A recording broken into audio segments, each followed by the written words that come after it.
It's always good to start with a laugh. I just kind of wanted to mute my mic. All righty. Attempt number 1 million.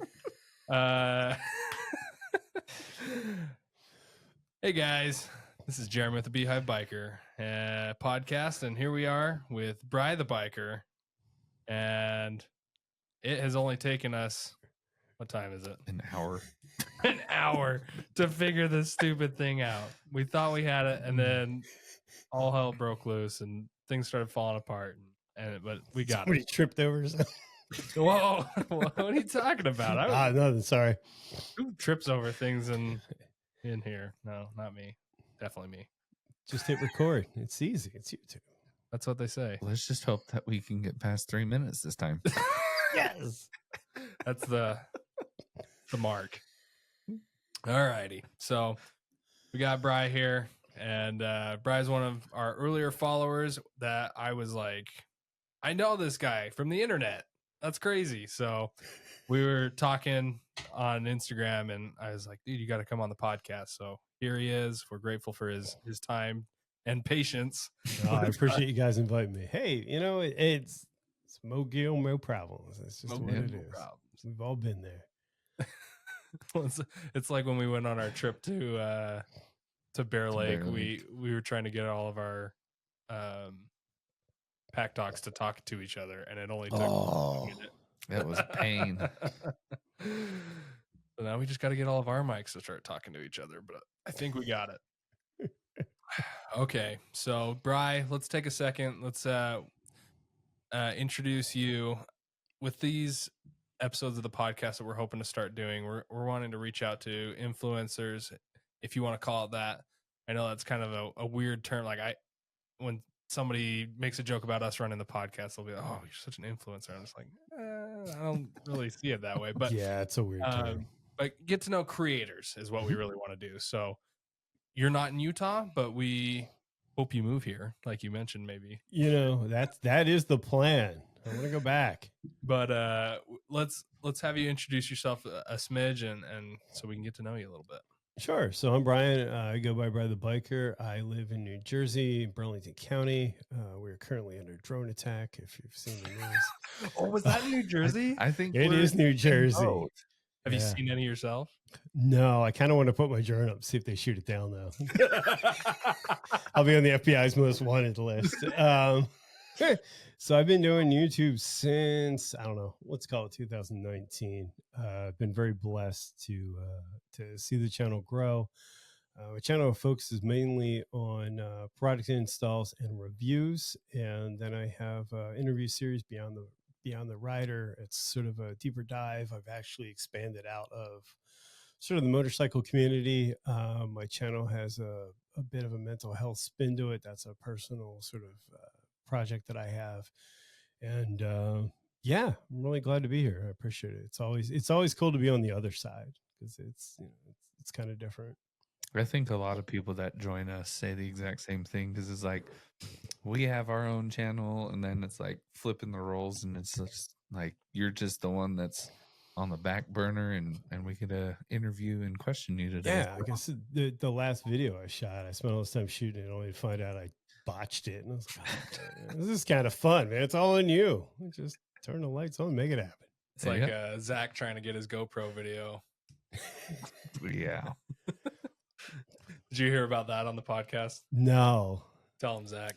So I had the Bear Lake trip that we took all recorded on my GoPro, and I put it onto one of those 2 terabyte transferable hard drives.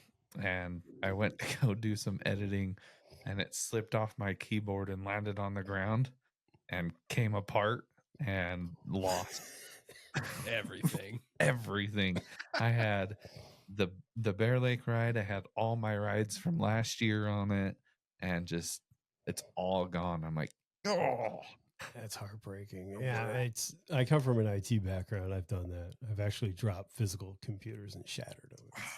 Yeah, it's no good. Oh, sorry, dude. You just need a new one. Don't worry about it. I'm in IT. I help you out. No worries. Just get another one. It's fine. It's on the company's dime. No worries. It's easy. I mean, you watch YouTube. It's easy.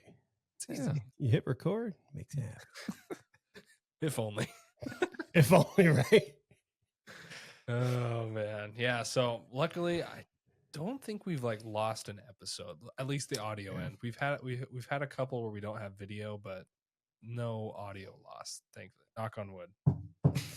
Audio is the hard part, man. Video is well, I shouldn't say video is easy. Yeah, But careful getting there. good audio is tough. You're gonna jinx us and all of our videos are gonna cut out at once now that we've had all of our audio problems. Whoops. Did I mention I lost my camera in the last live stream? No. Actually, I did, but we won't jinx it. Oh man. All right. So tell us about your riding journey. Kind of start to Oh, finish. this Give is us- the give us part a where I lowdown. This is the part where I get heckled. So I no. started out. I went through a divorce. I went through a failed engagement. Kind of was looking to do something. I was at the point. I turned 40. I was at the point where I always wanted to ride. I never rode before. Something I always wanted to do. My parents were always against it growing up, and I went out and bought a 400cc Bergman scooter. Rode the absolute bejesus out of that bike. Then I upgraded to a 650 Bergman scooter. Now this is all so I got my license, I want to say in April of that year. Let's call it April.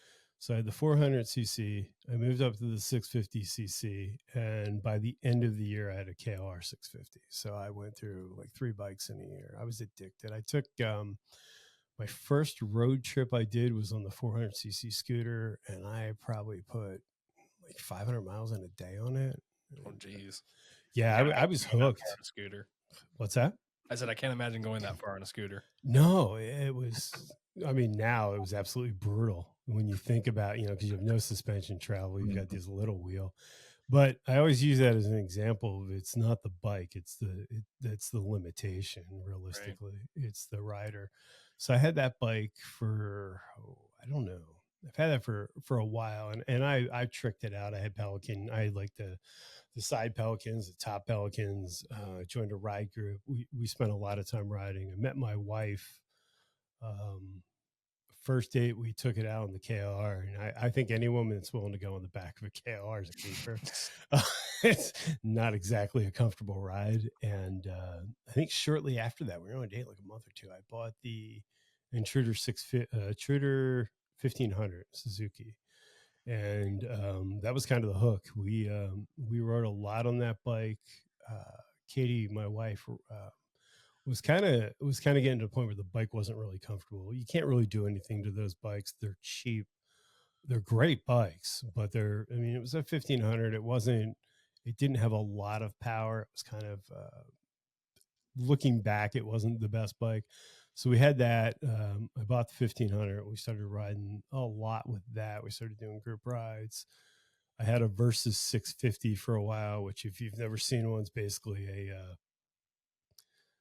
really refined version of the KLR, but it's a street bike. Yeah. That bike was fun, man. That bike Kind of like a sport touring. Yeah, I took my wife out on one time. She refused to ever go out on again. It's funny because she actually was the one that bought it for me. She's like, "No, this bike leans over." Nope. Mm-mm. I wish my wife would buy me a bike. Yeah, she's a keeper. And well, they'll hold on to that thought because it gets better. So we rode the 1500. We came home one day, and no joke, she went to get off the bike and fell because she was like, her back was hurting her so bad. And I kept thinking, I was like, well, this is it. This is done. Like, I'm going to be riding by myself for the rest of all this. And the next morning I woke up and she's like, what are you going to do? I was like, I've been looking at limiteds for quite some time. And I was like, I'm going to go look at a limited. I kind of want to see. Well, she came with me. Long story short, we bought a bike. I love telling this story. We're in the dealership and she's like, I can't believe I'm going to say this. We're buying this bike. It was used. It was a reasonable as far as Harleys. And we were and this is no exaggeration. We're in the showroom and we're kind of bantering back and forth. And this guy walks up to her and goes, just let him buy the bike. Some or like a worker. I was just a guy. It was a random rider that happened to be in the dealership. And she turns around and she yells, do it. I'm the one driving the sale and he won't buy it. And so we wound up leaving with it was a 2014. We had it, 5 years ago we bought it. And That was backing up a little was it bit like too. gray and Yeah, I had the silver and I think it Silver. was light silver and dark silver. It's hard to okay, remember. yeah. Beautiful bike. And the reason we got there, I think it was in 2018. I had test rode a Road Glide Limited, and I swear every day before I got mine, that's all I thought about. Like, and that's all we talked about. Like, one day we're going to get a Road Glide. The Ultra was sort of the entry to that. Pandemic hit, we decided to go out to lunch in Pittsburgh. We did a 735-mile ride that day for lunch on the Limited, and we've been hooked. I mean, Kate's probably just as addicted as I am. Almost 3 years ago, we bought the Road Glide Limited. That bike was pretty pimped out when we bought it. And then through my relationships with the channel, we've really built that bike out, and Nice. I'm gonna die with that bike. The new I Road love Glides that are red and black. nice. The time when we looked for that, well, first off, thank you. There was only, I think, 5 in the country that I could find on Cycle Trader, and I looked at it. And yeah, we wound up buying it. We wound up buying it. We're signing the paperwork. I asked the guy for the what do they call it, service paperwork. Turns out it's a stage 2 bike. They didn't tell me this. So there's all these extras on the bike that we weren't aware of. So we walked out with a stage 2 Road Glide. Had a few modifications on it at that time, and then we sort of put the money into spending on our own. And I missed the best part. So we took the Limited on a 13-day trip. That's what kind of really got us hooked, because we had the bike. It was during the pandemic. Everything was really cheap. We went to Niagara Falls. We went through the Catskills. We spent 13 days on the bike. That was probably the highlight. That was a really Breaking it in. really great thing. Yeah, and it was so much fun because we had never done that before, and we really didn't have a plan. We started in Albany, New York. We went through the Catskills. We went through Pennsylvania on Route 6. Really nice ride. We stopped for 2 days in Wellsboro. We went horseback riding, and then we wound up in Niagara Falls, and that was pretty cool. It was really cool. It was really interesting to see not only what the bike was capable of, but what we were capable of riding. It was really cool. We put a lot of effort into getting gear and stuff for that ride. And I think we've had, like I said, we've had the Road Glide for 2 years now, and that's sort of been my passion to build that out.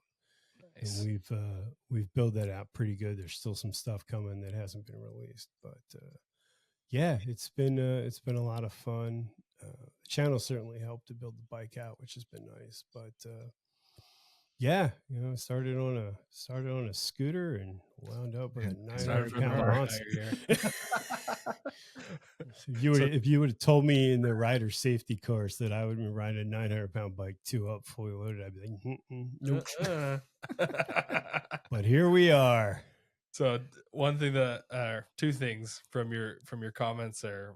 One, I don't know if you picked up from listening, but we don't call our wives by their names. We call them by our names first. So it's Bry's wife. Bry's wife. Well, she affectionately, she affectionately goes by the nickname Backpack, which is funny because a lot of people find that as an insult. Post that, yeah. But she's a trooper. The only thing they didn't tell me is when you get a wife that rides 2 up, it exponentially raises the cost. Oh yeah. One, Shoei's expensive. 2, yep. 2 riding jackets, 2 pairs of gloves, 2 pairs of boots. Yep. Yeah, and it's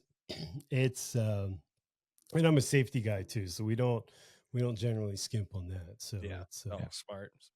But it's cool. I mean, it's become a passion, and it's amazing how much it's changed my life. You know, I was very introverted. I didn't really go out a lot, and then I got this bike, and I don't know. Now I'm everywhere. Now you But have what are you guys at? 11,000 what's that? followers or The channel? 11,000 Yeah, I think we just on broke. YouTube? Yeah, we broke 11,000. I had a video that hit really hard last year. The channel's weird. It seems like it's had like 3 or 4 really pinnacle moments that doubled the channel. The last bump was from 5,000 to 11,000 in I think a month and a man. half. It was absolutely insane. When $1 Million Bogue, and I don't know if you're familiar with him, was there was big controversy whether he was leaving Harley and Harley was doing something. I think my channel went from like 300 subs to 600 subs. And then I'm trying to think what was the next one. I think it was the How to Fuel Your Harley Davidson. Comments are brilliant on that.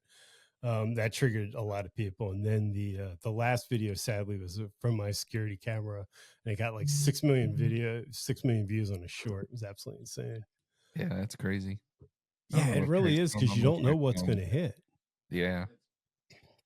There's videos that I've done that I was really proud of, and they've done nothing. And then you do just a stupid video that's from a 200-hour security camera, and you get 6 million views, and you're just like, what just happened?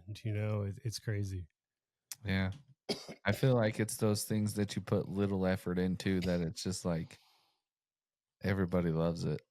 Yeah, it blew my mind. Like, because now that you bring that up, I got to look at it and see what it's at. But I think the #1 most watched reel that I made on our page was like a 10-second clip of a Harley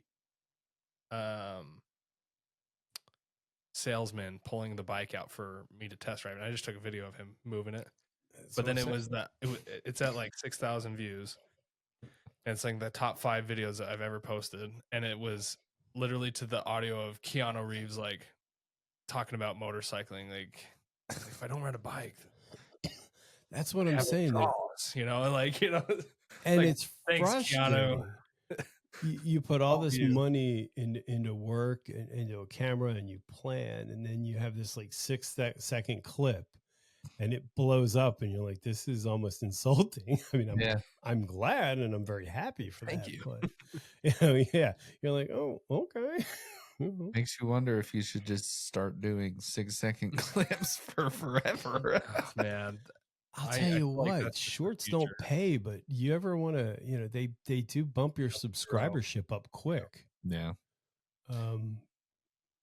It's weird. I'm not necessarily a fan of them, but you drop a couple and they hit, and it's, the numbers run up. I was gonna say, not a lot of people have an hour or 30 minutes to just sit and watch your videos, but I mean, you give them 10 seconds, they'll watch that up. Yeah.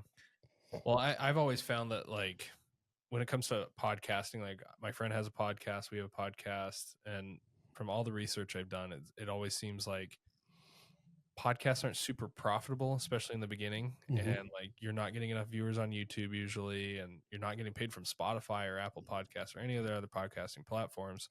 So it's all like, you got to get your viewership high to get a sponsor. That's all it kind of seems. But the biggest thing I've seen is that when you do post lots of shorts of clips from the podcast or clips from your videos, you are getting those subscribers. So at least in my experience, I'll see a clip from a podcast. I'm like, oh, that sounds really fun to listen to. Now I'm going to hit the whole video, So are you guys familiar with the Sean Ryan podcast? Yeah. Oh, yeah. So I suppose everybody is at this point, but I don't know if you've seen, but he actually shares his videos, and he puts up shorts, and you can go and download them. And as long as you give him credit, he doesn't care where you use them, because he's using that as sort of a huge viral way. Yeah. And, it's weird because YouTube has this thing where if you get to 1,000 subscribers, you're monetized. And then it seems like the break point, at least for me, was when you hit 10,000, it sort of changes the interaction that you have. And I've been very blessed to get with companies when, quite frankly, I shouldn't have. Like, I was so small. But it seems like at that 10K mark, and from what I've heard, it's 10, it's 50, and then it's, if you get to 100K, you probably can get anything at that point. Mm-hmm. But do you ever think it'll be a full-time gig for you? No. You're just like, I'm good doing both. Now, if you really dig into like my release schedule, I think the last full video I've put out was like a month and a half ago because of the holidays and stuff. I used to be very regimented with that, and it wasn't fun because I was putting out like half baked videos where it's like, Mhm. oh, today we're going to talk about tire inflation. Oh, it's something stupid. Friends, Oh this my is how you gosh. inflate your tires. And I just found that I didn't enjoy it. Mm. And I was so worried about the channel growth. And, if you look at, especially the last bump, I'm grateful, but it makes no sense. I mean, it really, like if you sat down and you thought about it, you're like, this makes literally no sense, but I'll take it all day Spent long. 10 grand in cameras just for them to like my Yeah. I've got a, 480p security camera. my Eufy security camera that I think on Amazon cost me less than $200 outperformed my R6 with at the time was like, I don't know, it's like a 1,400-hour lens. It's probably a $5,000 setup Mm. that, that I used to shoot professionally. And you look at all this money you spend in gear and you see that and you're like, why am I doing this? Like there's no logic. And we talked off camera. Professional monkey films with an iPhone and he's Yeah. got over Well, I 100. thought he used a GoPro. Yeah, he did use a GoPro. Then he was using a DJI Pocket 3. And I think now he's back to using his iPhone. That's And, crazy. Phones I- have such amazing cameras for like what you're paying for. Like you use it for literally 90% of other things you need. I have a Pocket 3 and it's amazing how good that camera is, especially with the gimbal. And it's I don't know, let's call it 500 hours, 600 Yeah, hours. they're about 500. Yeah, and it does a fantastic job. You get the creator kit, you've got a mic, and you can shoot with it. And that's sort of my plan going forward is to try and simplify it because, well, as as we saw in the beginning, right? you get more things going, and now Yeah. it's you're troubleshooting Trying to 12 things at integrate. once. System integrating is not Yeah, and it's I give people a lot of credit because in the beginning, especially if you watch like Think Media, they're like, oh, you need to buy this, you need to buy that, and buy what works, what you're comfortable with. Yeah, go ahead and spend $6 more grand on equipment and then come back to us and we'll teach you how to use it. Don't worry. Yeah, and especially too when you're starting out because a lot of people have this idea like, oh, eventually I'll get a free Harley Davidson or whatever, and Yeah, No. this motorcycle space, there's very few big enough. creators that have broke through that have made a huge impact, like Blockhead, Fortnite, Monkey's an example, Cycle Fanatics, Robert Simmons. Like there are people that are over 100K. What's that? 2-lane life. Yeah, 2-lane life, Blockhead. But when you look at it as a whole, there's not really that many. Mhm. If I were doing tech reviews or car reviews or something like that, there's a bigger market. But motorcycles, it's such a small niche. Yeah. And Well, it's wild because when I was looking through different like Harley sponsored people and Indian sponsored people, and the Indian ones, I'm like, I've never even heard of these people, but I'll still see people that ride sport bikes or all sorts of other types of bikes. But it's like, why is it that these guys are sponsored influencers or whatever they want to call them, and yet we're not seeing them? I think for Indian, I saw that too, is that they were doing the Indian ambassador program. I think they were just looking for a certain demographic and a certain thing. It's kind of like with me, there's, I don't know, certain brands that I've worked with, especially when I was smaller, like I don't see what attracts them to me. But I think with a lot of these companies, especially Indian's a weird brand. I feel like they're doing anything they can to get out there. Mhm. And you see that with a lot of what I would call like tier 3 brands, the Chinese brands, and then you kind of get to tier 2, and then the tier 1 brands. But like people like Harley, I mean, they wouldn't know who I was if they fell over me, and but that's okay, right? I mean, I have a full-time job. I don't ever see this being a full-time career, and that's kind of the beauty of it. It doesn't really, it matters to me, but in the grand scheme of things, it's not like it's going to pay the mortgage. Right. Yeah. That's the thing on our podcast is like people are like, oh, do you think that'll ever be, something you do full time? I'm like, well, not only would it have to be full-time for me, but it would have to be enough to be full-time for Zach. And it's like, we're not, you know how much money we need to make to provide for both of our families just doing this or doing like content creating in general. Like we'd have to be breaking in like 12 grand a month. And I'm like, that's not happening. I mean, for me, the payout was always the parts, right? Because a company, I don't know, let's make it easy math. If it's $1,000 product, their landing cost is say it's 300, 400. So they're giving you a $400 product or $300 product that retails for 1,000. You're putting all the time and effort into it with all your equipment and all, like you said, I hate the word, but your influence or what have you. So they're getting a semi-professional, professional piece of content for $400. And you know, I one of the first videos I did for a company, they gave me a tech, which was really cool. So I had this tech to help me out, like if I ran into problems. And he's like, well, what do you shoot with? And I told him, he's like, are you serious? Like, that's a lot of money. And I'm like, yeah. And it didn't make up for what you sent me. I always laugh when you get these companies that will email you and they're like, you know, some homeless man, we want you to review this camera grip. It's a $30 grip and we need this video immediately. And we want to own the video and this and that. And you're like, it's $30. Like, it's different if I need it, but you're putting a higher expectation. There's no return on it. You know, if you're going to send me a set of pipes, that's a whole different story. Right. But, well, there's a lot more content that can come out of that. Correct. You know, and I have, I was fortunate to get a relationship with Chromeworks, and I think every Chromeworks video I did exploded, or maybe not exploded, but it's done really well. It's evergreen. It's always one of the highest producing contents. And I was lucky enough to get an opportunity to do an install on my buddy, Frank, Misplaced Moto Vlogger. He's a smaller channel.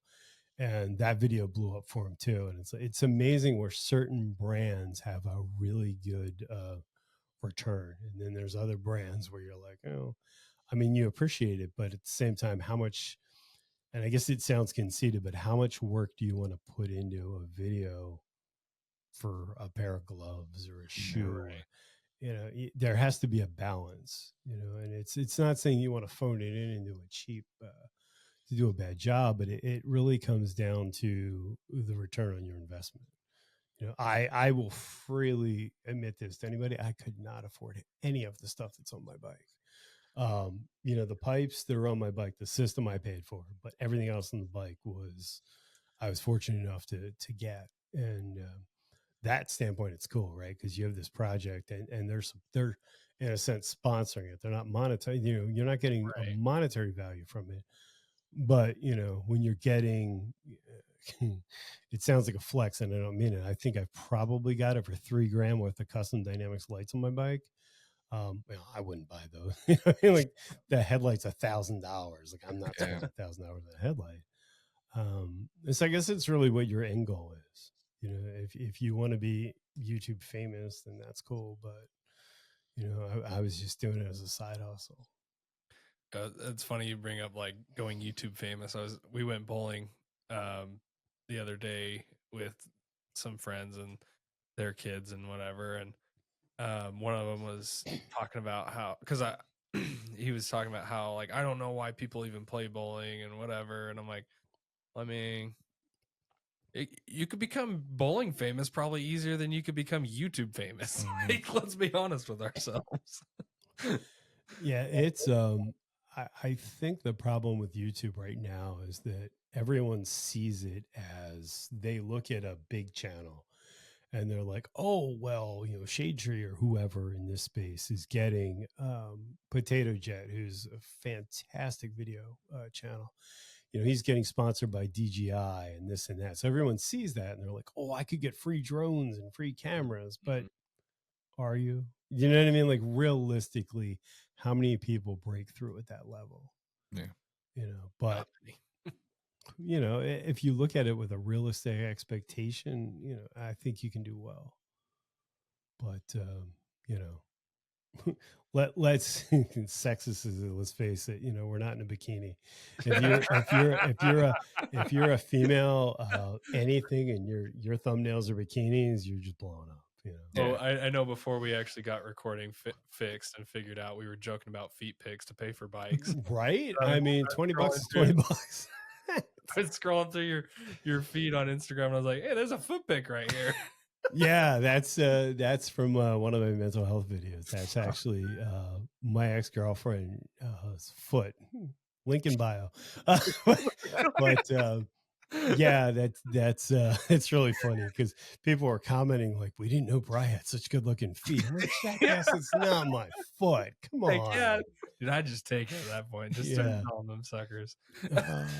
The comments are just brutal. It's actually really fun. I think that's the hardest part as a creator, and I'm sure you guys have seen it, is that when you first start, you get really upset, right? Like somebody, like I've had people call me fat, I'm stupid, I'm this and that. And then after a while, you're like, no, this is fun because now Who cares?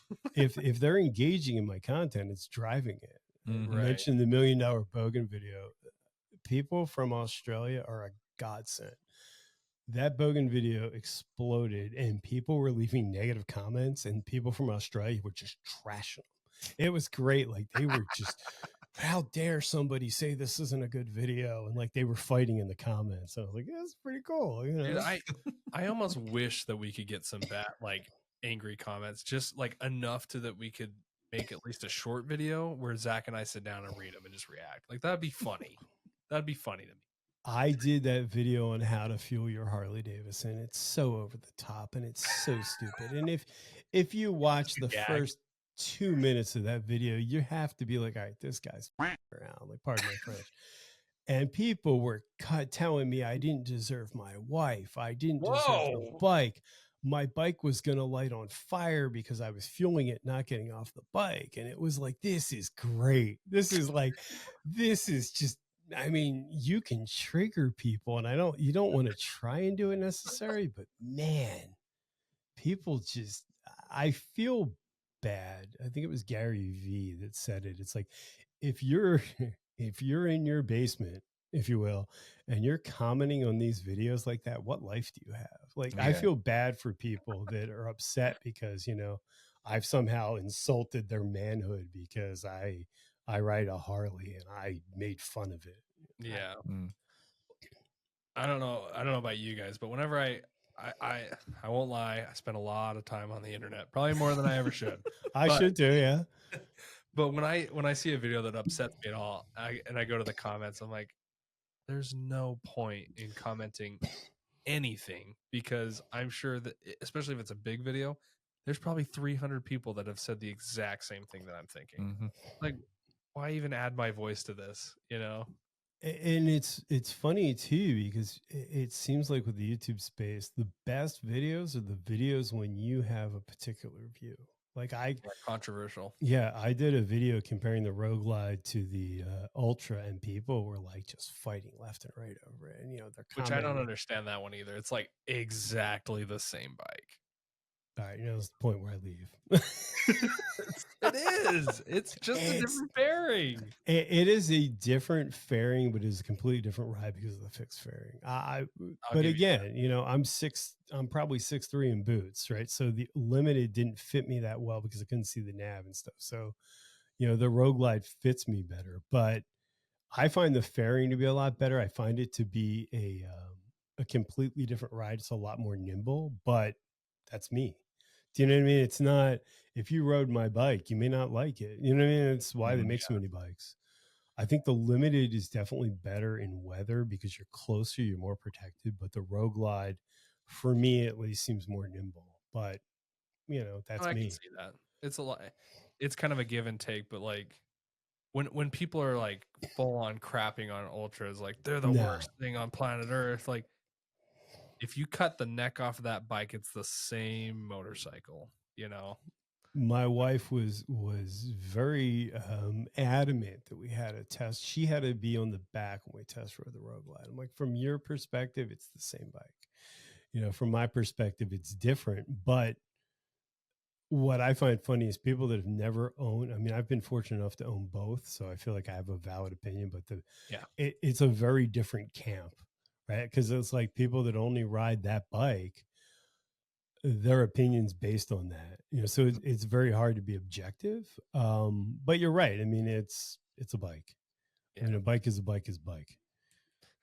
Do you feel like the Road Glide is kind of a fad right now? Like, I know they're a lot more popular than they used to be. Like the old pre-Rushmore fairing was trash in my opinion. I hate it. I'm almost so I rode the 2018. I wanted one. I wanted one before they became Rushmore. Like, I love that bike.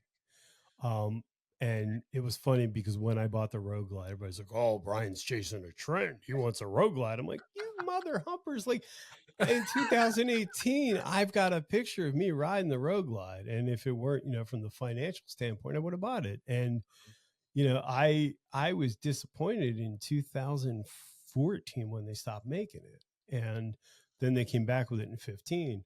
But I think everything's a trend, right? Everybody's saying that the blacked out bikes are a trend, the bagger bro bikes are a trend. But I mean, that's what sells, right? It's Right. the same with cameras. It's the same with cars. I mean, you could argue electric cars, are they a fad or are they real? Do you know? Like I don't know.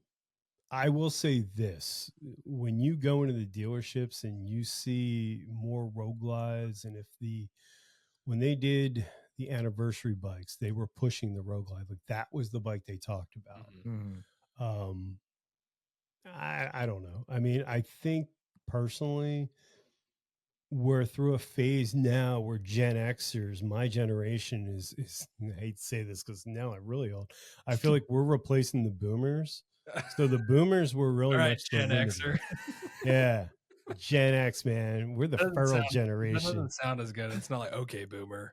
Yeah. Okay, Gen Xer. But it's weird because we're a very small demographic of that. But we're now in the position where we have the financial power to buy those bikes, where I think that's where Harley's going, because the talk is that Harley now is doing away with the limiteds, right? Because they want you to build the bike, because most people don't want the big bike, but they want the touring bike, the full frame touring bike.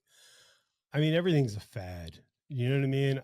I think right now, if it were me, in my completely uneducated opinion, I think that Harley's going to go more towards the smaller bikes, because that's where the money is. Mhm. Right? Because when you walk in and you look at a limited new, I mean, you're looking at the price of a car. Right.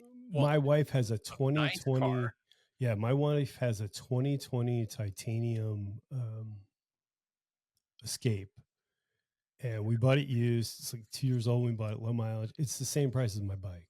Mhm. Like, we're signing the paperwork, and I'm like, I have to be absolutely on drugs. Like, my bike costs the same as this car. It's all-wheel drive, loaded to the gills. I don't know. I do think that, like, the performance bagger, it may be a fad, but it's bringing people into it. It seems like that demographic, they're going for a younger demographic and enticing them to spend more money. Mhm. I don't know. I think Harley right now is really struggling too. So I think they're trying to find their way. I just feel like every time they do make a smaller bike, it never sells. Like, they made the Street 500. They made Street 500 was ugly though. Yeah. Oh yeah. God, someone should be fired for that bike. Who approved this thing? Yeah, I don't know who you are, but you're out. I don't know. I don't know that there's a, like, who would have thought the Pan Am would have been the number one selling? I'm a huge Long Way Around fan, and I always wanted a BMW GS. And then you see the Pan America. We were at a dealership earlier this year, and they had the CVO. Have you ever seen one of those in person? The CVO? Yeah. No, they had one. Holy They had one in the back cow. of the Saddleback when we recorded there. Yeah. I mean, that bike is stunning. If I were a single up rider, I would have walked out with that bike. I don't know. I think there's going to be, I think that the new design, especially going all digital, is a change. And I think at some level, it's a statement that Harley's going for a younger demographic. Right.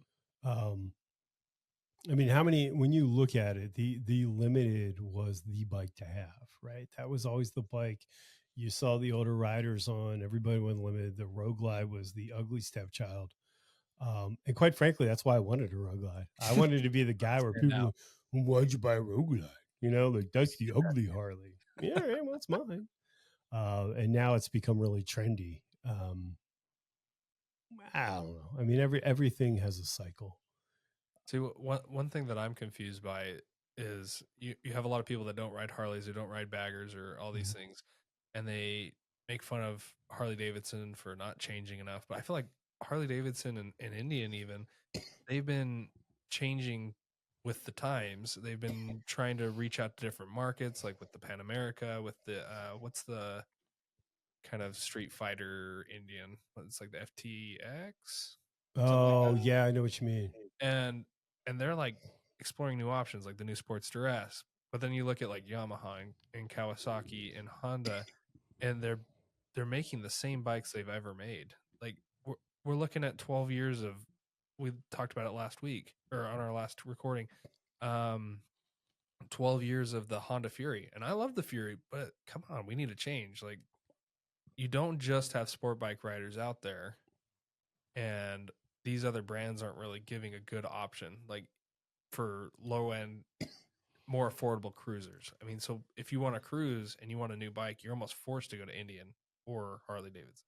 And that's the thing too that I think it's one of those things that worked, right? Like I know people that were Harley riders from, say age 20, and they're like, oh, the best part about Harley was, it only got new paint. It never changed and the parts were interchangeable. And I'm like, and that seems to be the demographic. Cause I mean, I know when I was looking kind of semi-serious, any of like the what I would call like the traditional Harley riders in the dealership are like, don't buy an M8, it'll blow up, because you hear Really? that, right? It's the knucklehead, it's the panhead. They're all the best bike, but Mhm. that's you. I mean, I will say this: my M8 does not sound like my 103. My 103 was such a great experience to ride. It didn't have the power, but it felt good. It rattled, it shook, you felt alive on it. And a lot of people complain the new bikes are so smooth, but Mhm. my new bike has a ton of power. So, I don't know. I think trends are hard because Harley's very steeped in tradition. And I think now you're going to see the pivot because the generation that was the traditional Harley, what do they call it? The screaming chicken, or always had the eagle on the bike. Yeah. They're literally dying off, right? So how do you entice the next generation? I think the digital dash and stuff is really cool. Would I run out and buy one? No, I like my bike, but everything is. I think Harley's in a transition period right now where they're looking, and again, that's only my opinion. You, Mhm. you want to hear the But first thing I thought when I saw those digital screens?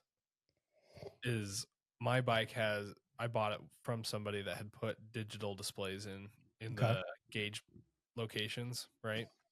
But it was more like almost that old school alarm clock style where it was just like the blocked letters and numbers. And whenever I record with my GoPro, because of the frame rate and they how, flicker. yeah, they flicker, right? And I'm like, man, that whole screen's just gonna flicker in any video that somebody's recording on or whatever. But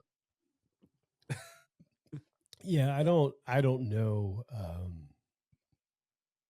I think it's like anything. You can only go so far. Mhm. And now, I mean, I would love to see a better entry level bike, things yeah, like that, because we as riders, you need to get more riders. Like they made a pivot for a while and they're still doing it with female riders, right? That's an untapped demographic.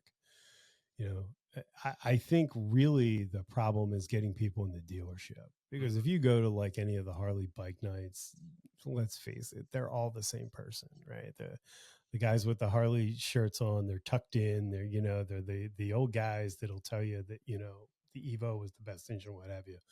They haven't really Sportsters are for enticed. girls. Yeah, Sportsters are for girls. You want to buy a Sportster. And it's I guess it's really based on the generation of riders. Like I'll be freely honest, I used to make fun of Harley riders brutally. Oh yeah, me My too. buddy bought a Sportster, and me and my wife were like, "Look at all these guys! They're wearing their Harley shirts with their Harley hats, and this and that." And then this is the actual true story. The day after we bought the Ultra, we took it out for a ride. He's covering up. Zach's covering up his Harley shirt. No, that's where I'm going with this. So the day after we bought the Ultra, we went to a dealership down by Atlantic City, and we're looking at bikes, and it's kind of cool, right? Because now you feel part of the community. We walk out, I'm getting on the bike. I turn around, my wife's got a Harley fleece on, and I'm like, "You're not the woman I married. Like, you were the one that was like so anti. We didn't want to buy a Harley, but it fit us." And I'm like, "We just sold out. I mean, it wasn't 24 hours later." 100%. That was totally me. Like, I bought my Harley, and then I was like, well, I need at least one shirt. And I went and bought it. And because my wife obviously has known me our whole marriage and known how I talk about Harley, or how I used to talk about Harleys. And I came home with that shirt, and she's like, "What are you wearing? I thought you said you weren't gonna just because we got a Harley doesn't mean you were gonna be a Harley guy, And I'm like, well, I needed at least one. How many of these do you have? Like Harley branded. This is the most 5 Harley branded, and then I've got a whole mural of them. And then I've got four Harley custom show from the Peach Days motorcycle show, and then I've got 5 Dixons. Like, if you wear a Dixon, it's like, oh, what kind of bike do you ride? Like, I'm wearing one right now, I have a Dixon Infatuate. I love Dixons. The one thing I will say, and I was thinking about this before I came on and stuff. When we bought the Ultra, we're at a restaurant. I don't know what restaurant it was, and my wife had her Harley shirt on. She goes to the ladies' room, comes back, and she made 3 friends because the women in there, they all ride, or their husbands ride, and they're like, "Oh, we should get together and ride."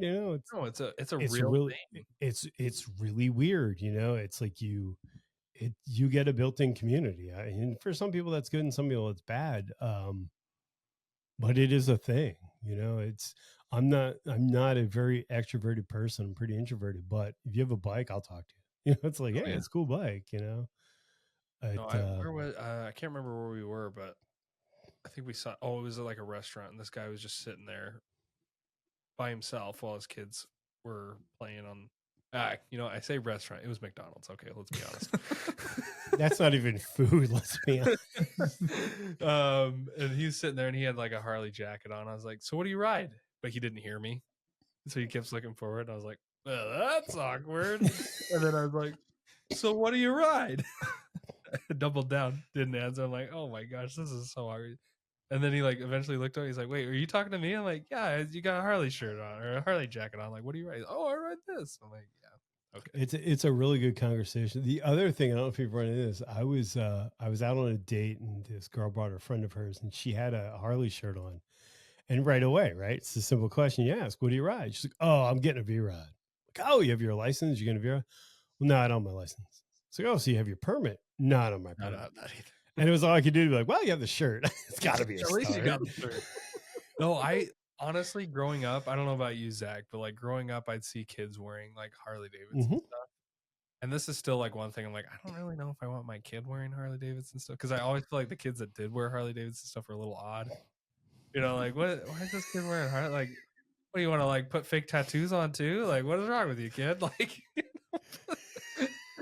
Zach, I don't know. Did you see kids wearing That Harley was me. stuff? That was you. I was the kid that wore it, and that's because it was just a big old thing in my family that's Harleys were life. And so yeah, I had Harley shirts. I had pants that had Harley Davidson pockets on the back, and that was me. See, Zach and I might not have been friends in high school. He's sitting here making fun of me.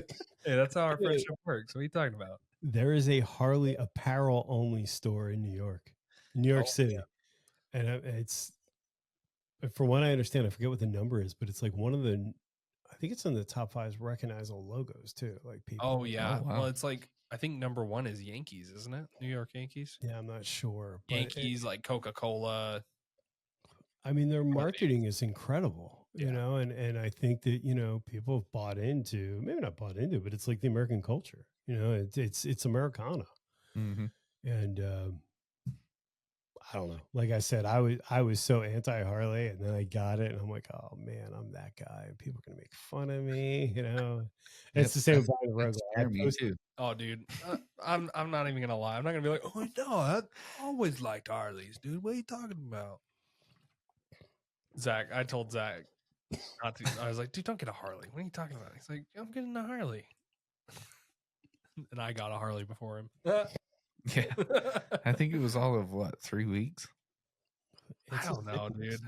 It must have been right as I met Gary. Yeah.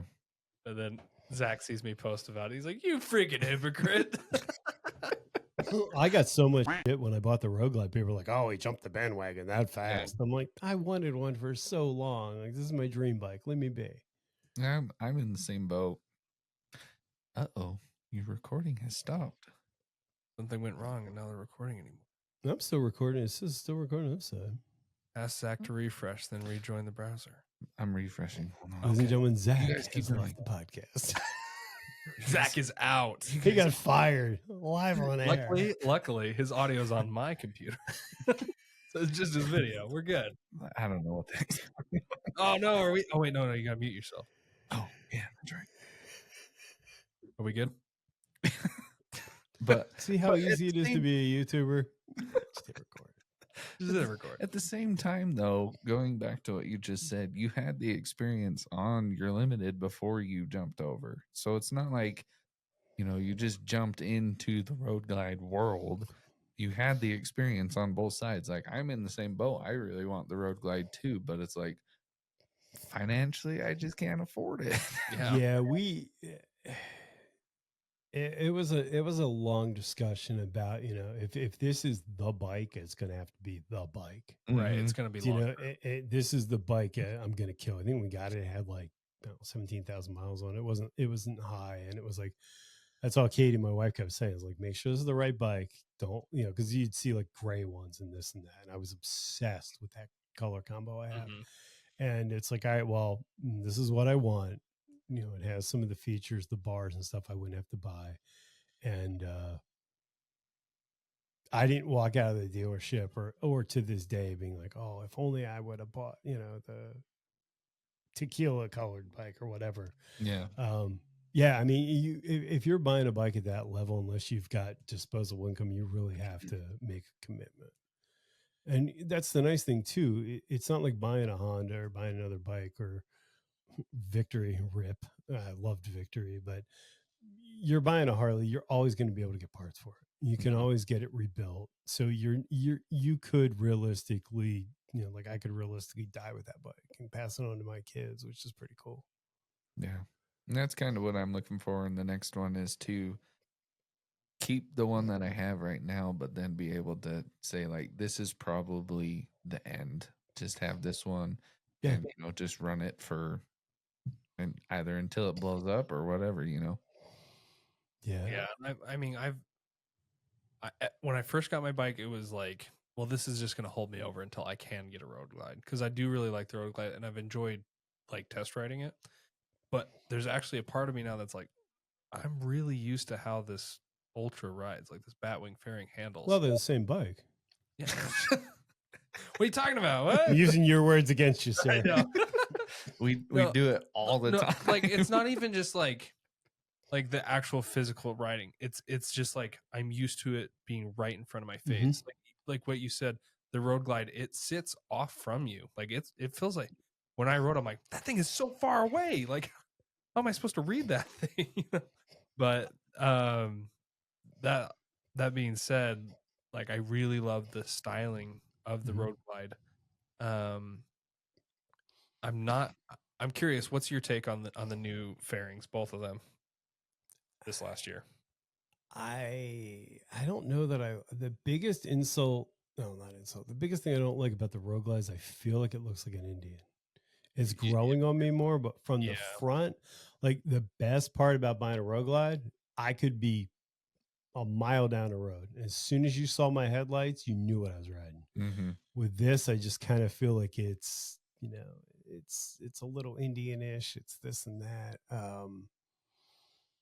It's all preference. Do you know what I mean? Like, to me, the Road Glide's uniqueness was the two headlights. It's like the old, was it the Street Bob for a while that had the, not it Street had Bob, the Fat Bob that had Fat the Bob, two Fat Bob, headlights for a yeah. short period. The To me, I Dyna just think Fat it's Bob. unique. And I think they kind of took that away, but I mean, it's a cool bike. I haven't ridden one yet, but sitting on it, I'm like, damn, this thing's got all kinds of cool stuff. Yeah. I do agree with you that the two headlight is a lot more easy to see, but I have noticed that when it did come out, and I would ride to work, it was like that following summer when they came out, and to like the normal line, not just the CVOs, because I wasn't seeing CVOs around here. They probably only sold like 4 in the whole state. But an old guy has to tell you he's got a CVO.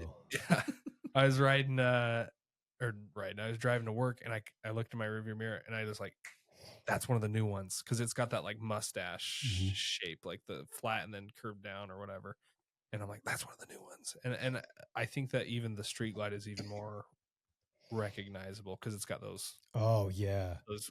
I almost feel like it looks like a spread eagle, and then those are just the wings going outward. Hogworks just released a fairing with built-in lights that's a knockoff to make it look like yeah, it's pretty cool. Yeah, the only one that I feel like it's similar to, which maybe it's because I'm biased and I like Harleys more, but like the Indian, what is it? The Roadmaster has some lights on the front. Oh yes, that come at an angle, but I always felt like that one looked goofy as hell, like just goofy. I have the Shark Demon headlights in mine, and it gives it that really more aggressive look to it.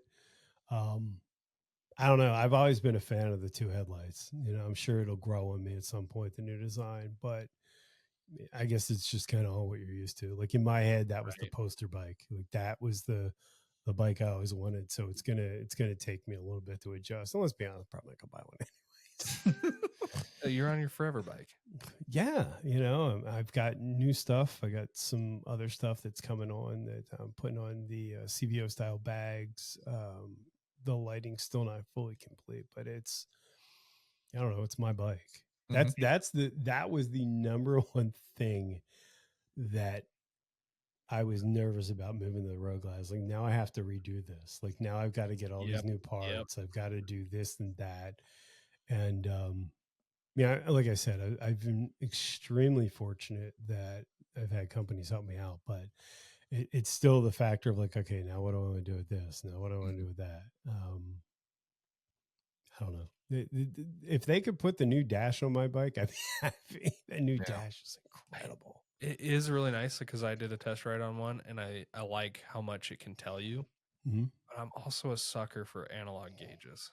Like I hate the gauges I have on mine. They're the Daytona, the Dakota Digital, not Daytona.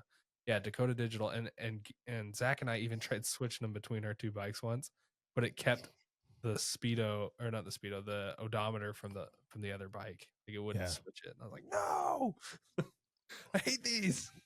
I think it's really cool because the dash, you can do different things with it and you can rearrange things. Because I have 1.5-inch bars on my bike, and it's really hard to see the turn signals. So it's like, it would be really cool if all of that was digital, you know, that you could redesign all the gauges. Oh, you're saying just like the green lights on your dash? You can't see I can't see them. Oh, okay. So I have to kind of like, but so, I mean, again, it's like those little things. Like I wish that the speedo was higher. Like it'd be really cool if you could put the speedometer on Apple CarPlay, because I use Apple CarPlay. Like it'd be really cool if you could have just a little speedo up there or something like that. But it's all compromise. Yeah. I won't lie, I'm a little butthurt because I am not an iPhone user and they don't have Android Auto. Nope. So I'm like, come on, man. Just put Android Auto. It's a premium brand. They want a premium phone. It makes sense. Oh my gosh. You got one of these blue. And I think this is the moment where we leave. Look, all I'm going to say is I think differently. You know? I think have you seen the Apple Watch?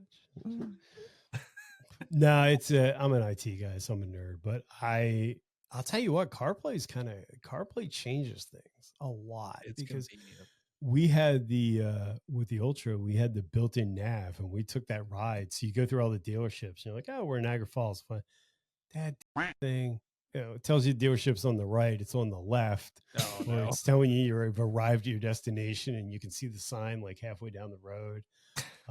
The real traffic is really cool. I like the real-time traffic, and when we did Ocean City Bike Week, it's really cool with Siri. You can just tell Siri, I want to go to XYZ bar or whatever, and it's just boom, you're there.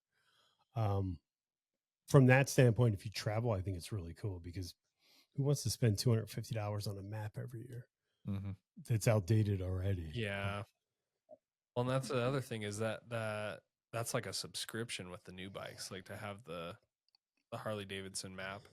I thought it was a one-time fee. It might be a No, it's an subscription. annual. I think Is they it give you really? 3 years off the bat, like when you buy it Oof. brand new, and then it's like, I don't think it's much. I think it's like $30 a year, but still, like, you really can't just give us natural updates. Like, I just gave you 30 grand for this motorcycle, and you can't give me a freaking map. Yeah, because I was seriously thinking about pulling the head unit, putting the GTS head unit on the Ultra, because we were in Pittsburgh or somewhere, and the nav just went berserk, and I wanted CarPlay in the worst way for the real time updates and traffic, but it's one of the, I guess it's it made more sense to buy a new bike.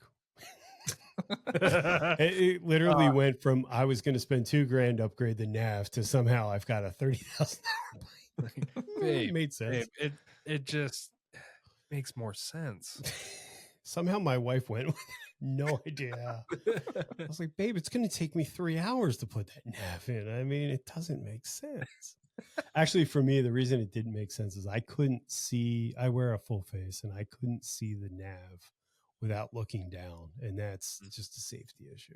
Yeah, It's the one nice thing with the Road Glide, like it or not, it's up and it's out, so you can see you it. can look down road and have it right there. Now, do you use the touch controls or do you use the thumb controls for your nav? So we're both pre infotainment screen. So I Okay. have a 2012 Ultra Limited, and he has I have a 10. Ultra. Okay. 5.